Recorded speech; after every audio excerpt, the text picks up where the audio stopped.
Well, first I want to say congratulations to our football program. I know they will continue to hear those congratulations. We're all proud of them. Proud of Coach Drink and his program, all the coaches, all the players, support staff, everyone involved. To have a season like that is not only impact our athletic department, but it impact our entire city, our institution as a whole, and it brings back some unbelievable memories that was created at this institution by those that have come before us. So I appreciate everything that they're doing over there and definitely wanted to recognize them. In addition to that, I want to recognize our cheer squad, Golden Girls.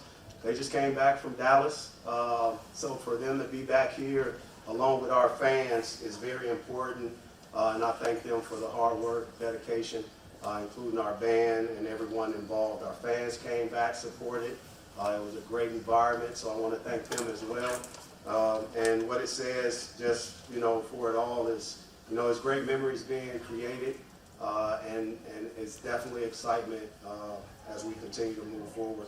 I thought our game, it's tough to lose 3 games in a row. It's not fun, it's not happy. So I credit our guys for not getting emotionally nor psychologically fatigued in a way where it's a long season and they know that. They came back, they went home, loved with their family, friends, loved ones, and et cetera, and they got back to work. And sometimes when you ask of them, you have to understand it takes some healing, it takes some sacrifices, and I do thank them for what they've done and getting back to where we are. And it feels good to win. So being able to close out this season or this non-conference schedule with this year is important as we move forward to the SEC schedule, which is not going to be easy at all. Our preseason was set a certain way to challenge us, and hopefully continue to build our confidence as we move forward, as we continue to see each other and learn more about each other as players, as coaches to players, and vice versa. I thought our guys did a good job tonight. I credit that team who took Oklahoma all but to the last 5 minutes. That's a good team that we played. But our guys focused. They did the little things, and I thought they played very unselfishly. They gave of themselves and did everything as it relates to executing the scouting report. Questions? Tomorrow, I think that's second career high in 3 games. I'm just curious, have you consciously been more aggressive offensively, or have things just been working a little bit more for you these last couple games than the first few? I feel like it's just a thing of the game that's just what the game calls for. I'm not necessarily trying to go for a career high or anything. I am told and asked to be a little bit more aggressive just because that's what the team needs, but I just do what the game calls for. It's nothing really too special, nothing too complicated, but yeah, that's pretty much it. Dennis, you say it was able to kind of hang around for a bit early on, and then you guys were able to start pulling away. What was the change that you saw that led to you guys starting to be able to extend your runs out a bit more? I thought we bothered them in different ways. I thought we were consistent with our defense. We stayed in the stands. We didn't gamble. We took care of the basketball in the second half of the first half, right? Those last 7 minutes, I thought we took care of the basketball. We had 10 turnovers in the first half, so that is a factor. We got to the foul line. That's also a factor. It wasn't necessarily about making jump shots, but we was just making the right plays, right reads that led to some unbelievable baskets by our players. As Tamar said, he's asked sometimes to be a little more aggressive. Can you expand on what that does and what your message to him is? Well, I wish he was aggressive using his right hand, because if he did, he would have been 10 for 10. But he kind of got off balance and went right back to what was comfortable, and that's his left hand. But ultimately, we want all our guys to be aggressive. I think last night I had a conversation with Aiden Shaw about being aggressive. I'm okay with the fouls, but I'm not okay with him not playing violent basketball in the paint. I thought he was able to give his body a little bit more. His teammates found him on lobs. It's not going to be perfect, but I want it to be in a way of aggressive and assertive. And I thought he did that, and he came away with some baskets around the paint. But Tamar did what the game allowed. He made his open jump shots. He knocked down his free throws, and he was able to get to the basket with some offensive rebounds. Aiden, what's it do for you guys I think you won the rebounding battle by 25, points in the paint by 30. I mean, just to be able to show you guys have that in your arsenal. I mean, I believe rebounding is really important. That's something that Coach Gates has been preaching to me since I've been here. So us coming into this game and just being physical and really just trying to get every board, I think that went into us winning the rebounding battle, which ultimately helped us pull out the game. But be specific. A board win. What's the ratio? How often? You want one rebound? What? Yeah, I want one rebound every 3 minutes is what I'm going for. So today I had 5 boards on 17 minutes, which is more than 3 minutes a little bit. So close to 3 minutes. Yeah. Dennis, as you get later in the season, how important is it to be able to kind of spread the minutes around as much as you were tonight and get so many guys action? Well, it's about guys being prepared to play. Trent Pierce started, but he played 9 minutes, right? It's not necessarily who starts, it's who's able to go in and read the game and give what they got and affect it. And I thought, although Trent played 9, right, we had Zeus come in and play 10. We had Aiden Shaw in that same position to be able to play 17. And just like he mentioned, being able to rebound a certain ratio at a certain rate is important for him. And that's a successful night for him to be able to play 17 minutes and have 5 rebounds in 17 minutes. I thought that was crucial. For any of you guys that would like to address it, SEC play coming up, what does have to, where do you have to get better to get where you want to be at the end of the season? What you think?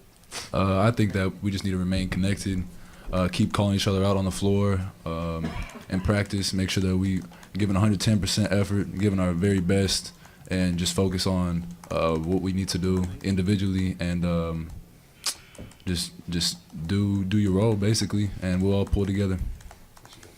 Coming into this game, we wanted to, like in a sense, end the year off the right way so that we can have a good carryover in the SEC play.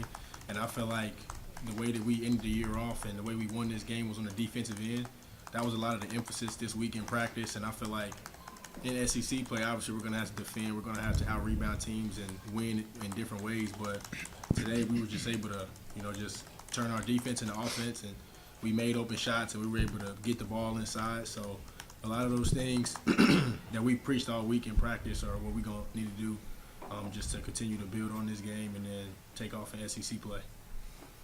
For me, I truly believe having a positive assist-to-turnover ratio is important, making sure that we're executing the game plan. You have so many quick turnarounds that you don't want to not focus on that next game. You got to be able to eradicate the last game, get to the next game, get right back to the focus of what's going to allow us to win, and you got to do it quick.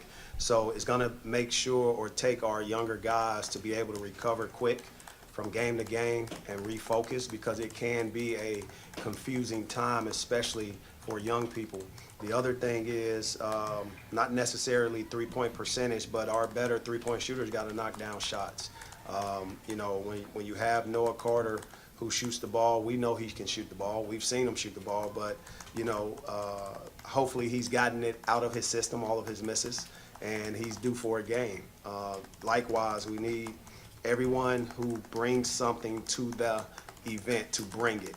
For instance, Aiden Shaw, he needs to block some shots. He needs to come away with all defensive team in the SEC. He needs to lead the SEC in rebounding because his athleticism says that.